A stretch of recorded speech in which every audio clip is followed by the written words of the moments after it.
Well, thank you very much. It's great to be with the governor of Colorado and the governor of North Dakota, two governors that are working very hard, harder than they thought they'd have to work. We also have two very distinguished senators that you know very much, Senator Gardner, who you know, and John, say hello. Say hello to the fake news. It's great to be here. Thank you, Mr. President. We appreciate the invitation and, of course, appreciate all the support you're giving us and the leadership of our governors. Yeah, thank you. It's been, and that's what we're doing. That's what we're here for, to do that and to talk about. We just came out with a new listing on testing. We just cracked 10 million tests, which is here. I think you'd like to show that to everybody. 10 million. We set an all-time record by far. If you look down here, these are other countries that have not done anywhere near what we're doing. We're double. If you add them up and double them, we've done more tests, but I can't get the press to print that, unfortunately. They just don't want to print it. But I want to thank the governors for being here very much. We appreciate it. We're going to have some good, fruitful talks about going even to the next step. And I know you're trying to open up, and I know you're opening up. You're sort of more than trying, you're opening up, and you're both doing an excellent job, and it's an honor to have you at the White House very much. And these two gentlemen have done a fantastic job. And David, you know, from Interior, and David's very much involved with your state. And how are they doing, David? What do you think? Fantastic. I think so. They're doing a good job. They really are. They're doing a good job. We're talking about, as you know, Space Force. And a lot of the states are interested in Space Force, and we're talking to some of them. And I know that Colorado is very interested in it. And so we'll be talking to you about that too. Okay, we might mention that today a little bit during our meeting. So thank you all very much. Thank you. Mr. President, what's your advice to administrators and school principals around the country in terms of their plans to reopen school and colleges in the fall? Oh, I think they should open the schools, absolutely. I think they should. And it's had very little impact on young people. And I think that if you're an instructor, if you're a teacher, a professor, and you're over a certain age, like let's say 65, or maybe even if you want to be conservative, 60, perhaps you want to stay out for a little while longer. But I think you should absolutely open the schools. Our country's got to get back, and it's got to get back as soon as possible. And I don't consider our country coming back if the schools are closed. And it's had very little, very unusual situation. It's had very little impact on young people. And I would strongly say they should open. It's up to the governors. It's the governor's choice. But their state is not open if the schools aren't open. So again, it's had very little impact on young people, and I think they should open their schools. Mr. President, Senator Graham is introducing a bill to sanction China. Would you support it if it goes to the House and it comes to your desk? Do you support that bill? Well, I respect Lindsey Graham, and I'll certainly look at it. The bill to sanction China, so I'll certainly take a look at it. I have not seen it yet. You want to comment on the release of those names that related to? Well, the unmasking is a massive. It's a massive thing. It's. I just got a list. It's. Who can believe a thing like this? And I watched Biden yesterday on Good Morning America being interviewed by one of your colleagues, George Stephanopoulos. And he said he knew nothing about anything. He has no idea. He knows nothing about anything. Nothing at all. And then it gets released today that he was a big unmasker. So how do you know nothing if you're one of the unmaskers? It's one of the very big stories, and I suspect you'll have, if it's possible, even bigger stories coming out. And could I follow up on a separate subject, sir? We've had a number of explosions in Afghanistan. Are you concerned that that peace deal may be falling apart? Look, Afghanistan, we've been there for many years. We're like a police force. We're not fighting in Afghanistan. We're a police force in Afghanistan. And at some point, they're going to have to be able to take care of their country. They're going to have to be able to police their country. But we're not meant to be a police force. We're meant to be fighters. And we've been there for a long time. So I don't know. We'll have to see. I have not heard that, Steve. We have had, in Kabul, we've had some, I understand, some pretty big blow-ups. But again, you count on a government to be able to police themselves, and they're having a hard time, I suspect. But again, we are the greatest fighting force in the world. We're not a police force that's going to stay around and police the streets and check out the red lights and traffic. It's not what we're supposed to be doing. Been there a long time. You know, our force is down quite a bit, as you know. We're way down. And a lot of people have come back, brought them back. But the government has to be able at some point to do something for themselves. Okay? Mr. President, Chairman Powell today said both that he wasn't interested in bringing interest rates negative and that he saw a need for additional stimulus from Congress. Yeah. I know that you said we could wait and see on the stimulus and that you want negative rates, so I was wondering your reaction. Well, I'm a believer in negative rates only if other countries that are competitors, look, Germany, they're an ally, they're friends of ours, but they're still competitors on trade and other things. So Germany, Japan, others have negative rates, and I think if they do, we're the most prime of the world. You know, it's based, many countries based on the dollar. The dollar is by far the strongest, most powerful currency in the world. We've made it more powerful, we've made it stronger, and certainly if they're going to have the advantage of negative rates, we should too. I feel strongly we should have negative rates. Negative rates is basically where they pay you interest if you borrow money. This is a new one. I've been looking for something like that all my life. That's a pretty good one. But certainly if other countries are going to be paid for putting out money, I mean, think of it, they're borrowing money, and instead of paying interest, they're getting paid. It's the craziest thing, but you know what? Other countries are doing it. Look at Germany, look at Japan, look at others, and we're the most prime in the world right now. And we have the currency, and we have the power of the dollar. So I know that the chairman and he's done a very good job over the last couple of months. I have to tell you that because I've been critical, but in many ways I call him my MIP. Do you know what an MIP is? Most Improved Player. It's called the Most Improved Player Award. Did you ever get one of them when you were playing baseball, Corey? Good baseball player? Certainly not. The chairman, he's my MIP right now for the last few months. I think he's done a very good job. I disagree with him on one thing now, and that's negative rates. And only because we're paying zero. Good news, with this money you're talking about on the stimulus, we're paying zero. We're down to zero interest. That's good. But some countries and some states, rather, and some also countries you look at, but we are paying right now zero, and other countries are paying less than that, if you can believe it. They're receiving money, and I think we should be in the exact same situations. And by the way, states are getting tremendous deals on borrowing. So a lot of the states that are coming to the federal government, they can go out and they can borrow, and they're getting phenomenal rates. Some of our states is what I'm talking about. They're getting phenomenal borrowing rates. But you agree that stimulus should move forward? There's been some Republicans who suggest that I don't know. It depends. Certainly not the package that I saw today. Basically, if you look at that package, what they want more than anything else is it's a voting package. They want to be able to make sure that Republicans can't win an election by putting in all sorts of mailing ballots. Now, I don't know if you do because the press doesn't report this too much, but we had two very big victories last night. We won very big. Tom Tiffany won very big in the great state of Wisconsin. You saw that. That was last night it came in. That was a big one. You saw that, Doug?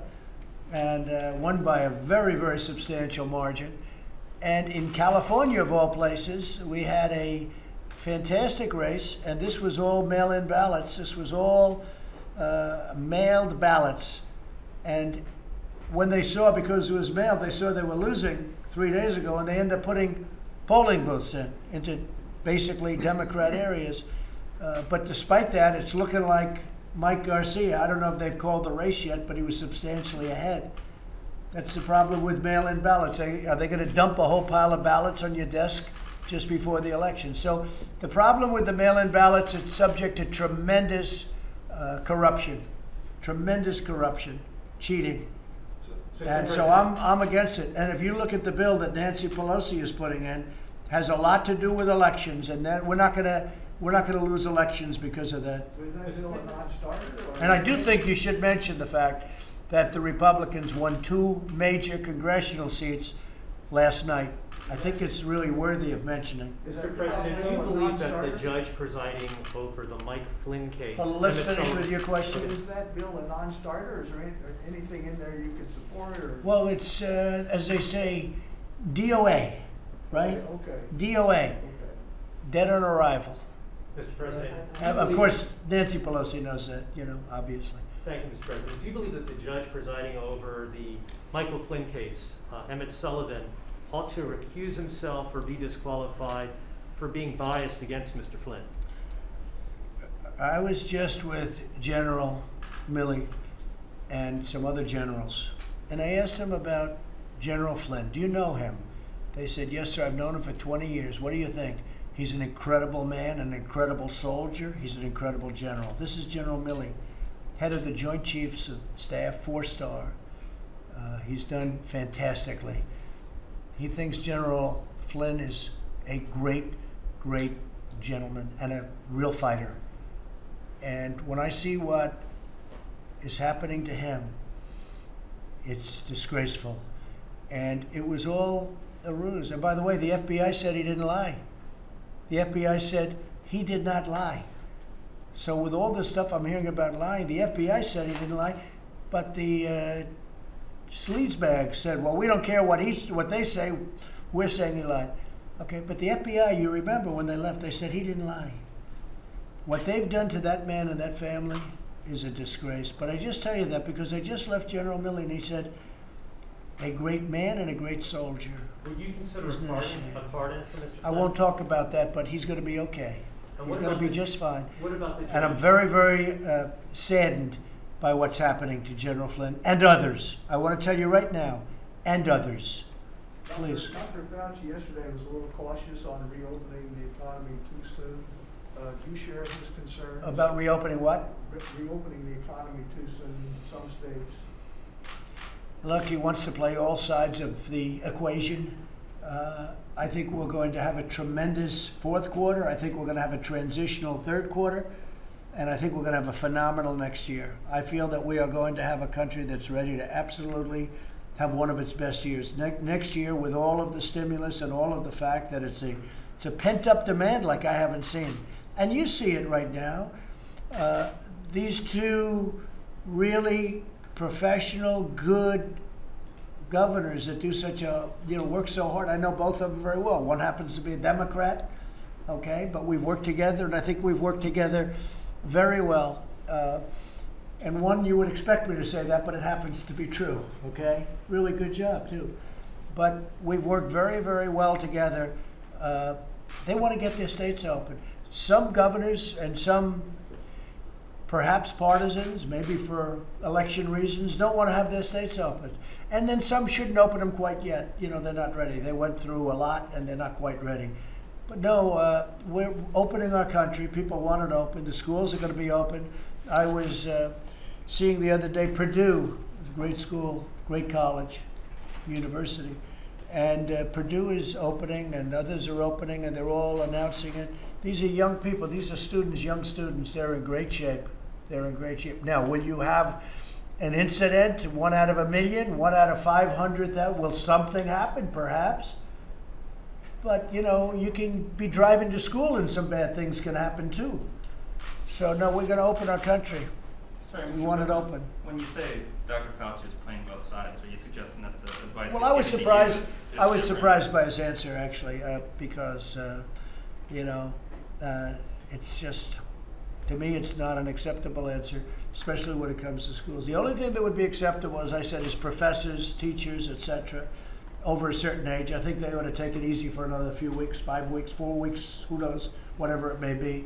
But I think they have to be careful because this is a disease that attacks age and it attacks health. And if you have a heart problem, if you have diabetes, if you're a certain age, it's certainly much more dangerous. But with the young children, and students, it's really, just take a look at the statistics. It's pretty amazing. Mr. President, businesses are concerned about getting sued once they reopen. Will you be insistent on some sort of shield from liability being in a phase 4 bill? If anything's done, I would do that. And these are the new testing numbers, so you saw that. But I was just showing this to a group of people outside. We're now over 10 million tests, or we will be very shortly, like within a couple of days. Look at that test. This is us. This is the rest of the world, okay? We have more tests, and we have better tests, John. We have more tests and we have better tests. And we're going to have your football team in, your championship football team, Boys. right? And we were, and tell us a little bit about the team, first of all. You know, they won the championship, and we were all set to have them. And what happened is the plague came in, and because of the plague, came in from China. And because of the plague, we didn't have those great people, but we'll do a rain check, okay? But seriously, even if it's in a few months, we'll do a rain check. Tell them about the team, because it was a tremendous season. Well, I would just say that the team, and Senator Hovind was here, Senator Kramer was here, the whole Cadell, but the First Lady was here, she says hi. Yeah. But you hosted them last year because they, again, won the national championship this year in January, and this is the 8th out of 9th year in a row they've done that, and they would love to get back here with the rain check.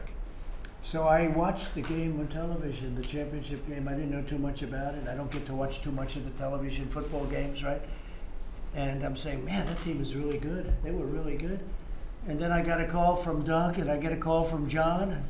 I get a call from our other very friendly senator, right? The three of them. And they said, do you think we could possibly honor the team? Because we honor the national champion. And my question was, how would your team do against the national champions? They were pretty good. LSU this year, right? Not a bad quarterback, huh? Yep. How do you think? I don't know. You think okay, right? We open up against Oregon Yep. next year at Oregon. Wow. So then we'll be able to answer your That's question. pretty good. And that great LSU quarterback started his career playing flag football in elementary school in Fargo, North Dakota, so that's where he got his His start. dad So, coached him. Got a good start. Yeah, Yeah. Burrow's dad coached him. Well, let the team know we're going to do a rain check. Yep. Okay? Fantastic. Okay. Mr. President? Yeah, please. What will happen to the public companies that don't return their PPP loans to the SBA by tomorrow's deadline? Well, we'll go after them very seriously, yeah. If there's any companies that got loans that they weren't entitled to, we'll go after them very seriously. They'll have big problems. Mr. President, what's your level of confidence that the Supreme Court will ultimately rule in your favor in the case involving your tax returns? I hope they will. I mean, look, it's, you have a situation where a president has to be able to focus on this. And, you know, when you're doing an audit, who would give? You know, in the old days, no president gave tax returns. A while ago, I mean, no president gave tax returns. But when you're under audit, who would want to give them? It's a very big thing. But it would also take time. It would take, and this, people are going to get, ultimately people are going to be getting returns. They're going to see that. But I think, you know, I think it went very well yesterday. I thought it was, I have great respect for the Supreme Court. And I think the lawyers put out a very strong case. And from what I've read, it was a very strong case. Yeah, please. How long do you and the Vice President plan to stay apart? Well, it's an interesting question. I haven't seen Mike Pence, and I miss him. But he was in the room with somebody that tested positive, and he did not test positive. He tested the opposite. He's in good shape. But I guess we said for a little while we'll stay apart because you don't know what happens with this very crazy and horrible disease. But we speak a lot on the phone. But I'm in the White House. Mike is at his office, but he's, you know, pretty much away from people. And he's doing a great job. He's done a great job, I think you'd say, on the task force. He really has. I think you've pretty much gotten everything you wanted, and we try and get it to you quickly. Yeah, we talk to the Vice President regularly. Right. Yeah, yeah. They've done it. We've worked very well together with Republican governors and with Democrat governors. And when are you thinking of opening? And explain what you're going to do. Yeah, Doug, I'm going to ask you. we're most businesses are open in Colorado. Pretty much everything except for those social businesses like bars and nightclubs. A few places have restaurants open. We're working on the rest soon, but offices, manufacturing, Right. salons, pretty much all people are back in a safer way, right? It's not the same way it was. Like if you go, I got my hair cut the other day. Looks good. Thank you. You should have seen it before. It was crazy. What little is left of it. Not bad, not bad. So, you know, they wore a mask. I wore a mask. So we're doing it in a safe way. All the stores are back, and April 27th, we were one of the states where we wanted to do that in a safe way. People are being responsible. I mean, you know, and it's that individual responsibility that's going to make sure that we can stay on this trajectory, and hopefully restaurants in May, by the end of May. I mean, they're already open in a few places in our state. How about, because I go there, as you know, and the ski slopes are fantastic, Yeah. right? There are those that say the greatest anywhere. How are you doing with the skiing? And it's a big business for you. It's a big business. It's also one of the reasons that we got a lot of the virus in our state, because people come from all over the world, all over the world. I've heard that. And so that's what led to the spread. And so most of the ski season is ending, but we're actually hopeful. We have, a lot of people don't know this, but in Colorado we have a few areas that they're skiing through July 4th. And we're hoping that people will be able to ski again. David knows this, Secretary Bernhardt knows this, in Arapahoe Basin, Wolf Creek, maybe Breckenridge, Loveland in June. We're hoping that people can actually ski again. And you also do a lot of summer business and springtime business, and what are you doing with that? We're really respecting the communities in our state, because they have a lot at stake. Nobody is more at stake than, in fact, Jill Ryan, who's with us from Eagle, she's our Secretary of Health in Colorado. She was a commissioner in Eagle County, which is where Vail is. Right. So they have the most at stake economically and from a health perspective. So, we're really respecting what the different communities decide. I think there'll be some folks that are coming back, spending money in stores. There'll be other communities that say, you know what, we have to wait a little bit longer. And it's been very traumatic for many of those communities, because Eagle County, for a while, had the highest infection rate in the country early on. Yeah, early on. And so now there's people coming, because everyone goes, everyone coming in. Yeah. How has that been? How is the level of infection right now? Eagle County's done an amazing job, as has Summit County, Pitkin County, Aspen, all those areas. They've gotten it under control because they acted early. They have great county health departments. They look at the science. They look at the data. Their residents stayed home. And in fact, Eagle County was one of the first in our state, along with Mesa County, which Secretary Bernhardt knows well, Grand Junction area, to be able to open up a little bit ahead of some of the other areas in a safer way, right? In a safer way. Yeah. So like in Grand Junction, the restaurants are at 25% capacity, so there's space. We're looking at ways that people can dine outdoors, sidewalks, and even on a lane of the road, because it's safer to be in that environment. So those are the kinds of things that we think about as we're just trying to get back to as much normalcy as we can. And Corey, you're working together very much, I know, with the governor and everybody else. We do. We speak regularly. The governor's done a good job, and I appreciate that, and here to help as much as we can. One of the things we did that Corey introduced us to and worked on was importing some tests from South Korea. So we have they're already being used in our state. We're also partnering with the Vice President and you on some Thermo Fisher tests that I think are coming very soon. We're getting, I think, 95,000 I was told they're here, and we're getting them very quickly. Good, we're excited because we're running through those tests from South Korea. But that's what's so important. It's the supplies, right? We have the ability to do it.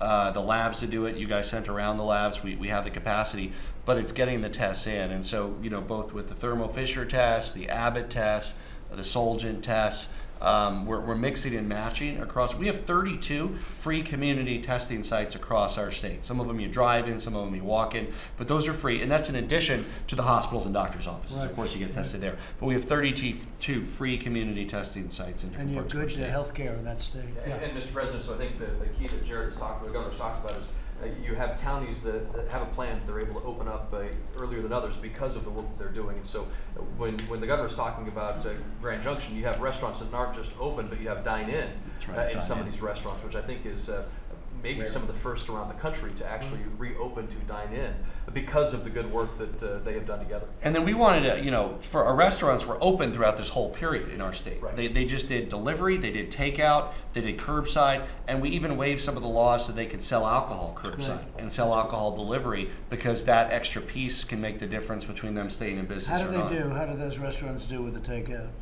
You'll hear from some that are doing okay with it. It doesn't work for every restaurant, and that's why they need to be open for the in-restaurant dining. But for many of them, it's paid their bills, and they've gotten through it, and it's helped them. Not every restaurant, but I hear those stories that it's helped them get through it, that we've been able to make sure they've been able to stay in business the whole time. And I think yesterday we talked as well about Colorado's additional Thermo Fisher test, and that'll be a very big help to get those. That's a great test. Yeah. That's a new and a great test. So Doug, how about North Dakota? How you doing? Well, first I want to just leave with gratitude and say thank you to you for your leadership, and the Vice President, Dr. Burks, and the whole team. It's been a great partnership, federal to state to local in North Dakota. And secondly, I wanted to say thanks to all the great people in North Dakota, because like Jared in Colorado, I mean, we relied a lot on individual responsibility, light touch from government, and had great results. And here we sit today, we're number 2 in the nation. We passed New York this week in terms of testing per capita. Right. So we've really driven in. We've tested over 6% of the population. And you're using different tests, all different, and you're in good shape with the testing. What tests are you using? Well, this has all been the PCR, the nucleic acid testing, right. and it's been across a number of different platforms, Thermo Fisher, Abbott, Panther, and so we've got a variety of different platforms, but most of it driven through our state lab, which has had an order of magnitude increase. So we've gone to 3 shifts today, and each shift is doing more than 3 times they did before, so a 10x increase going on there on the testing side. And then we're the 5th lowest positivity rate in the country, so we've been, Alaska and Hawaii are ahead of us, but we've been right at the bottom in terms of that. You take those 2 things together. So what do you attribute that to? Well, I would say we very early on. Being a good governor, right? Well, geography helps, and the people of the state help, those 2 things, but I'd say we took early action to try to reduce transmissible moments. So we kept 93% of the jobs in the state open, but the 7% we closed was bars, restaurants, and personal care businesses. Everybody else kept going, all of construction, all of energy, all of ag, including all of elective surgery at hospitals, kept that going. Oh, wow, that's and fantastic. we were able, because we never ran, we were well stocked, we had a great Right. medical cash, That's and great. PPE. We never took more than 2% of our capacity in healthcare. We have a lot of great healthcare providers in North Dakota. Only 2% were going to COVID. That's fantastic. And so we were able to then drive through that. I mean, we handled the virus and really focused. And we got Michelle Comer here, who leads our commerce department. We have less to worry about opening up because we never really closed down. But on that other 7%, we got bars, restaurants, personal care businesses open on May 1st, and all that's going very well under new operating procedures that everybody's using to stay safe. And your oil prices are going up a little bit now, so that you're $26, $27 a barrel, and pretty soon you'll be up to the number that you have to be up to. That's a big difference. Well, absolutely, because I mean, what we do in North Dakota is we power the world and we feed the world. Number 2 oil producing state in the nation, and a lot of the unemployment that we saw early on wasn't related to the virus; it was related to the demand destruction associated with the oil price drop. Right. Great job. John, what do you have to say about the state and the job the governor and everybody else has done? I know it well. You know, listening to these 2 governors, I was governor for a long time, tells me your approach is the right approach. You're working with the governors across this country and empowering them to open up as soon as they can safely based on the conditions in their state, and every state's different. And that's why that approach is so important. And then you providing all that support along with us in Congress with the CARES Act, as well. But you see that now with North Dakota, with Colorado, and across the country. So that's why it's so important that you're doing it the way that you're doing it with these great governors that we have across the state. So we thank you for that. And the other thing I want to mention is for our farmers, I work a lot on ag. Yes. But for our farmers and ranchers, you've been there for them and hang in there with them. They're doing a whale of a job, and they're so important, and our energy industry too. And we're sending them billions of dollars of money that we took in from a country that targeted them. Last year we gave them $16 billion. The year before we gave them $12 billion. And no other president would have done that, I can tell you. And it's really important and appreciated, and we need to hang in there with them. And the only other thing I got to tell you is we have a great governor, as you know, but he is so data-driven that I was teasing Dr. Burks, who's more data-driven. These 2 are amazing. They're amazing together. You got to. They're just amazing. That's great. Michelle, do you have anything to say?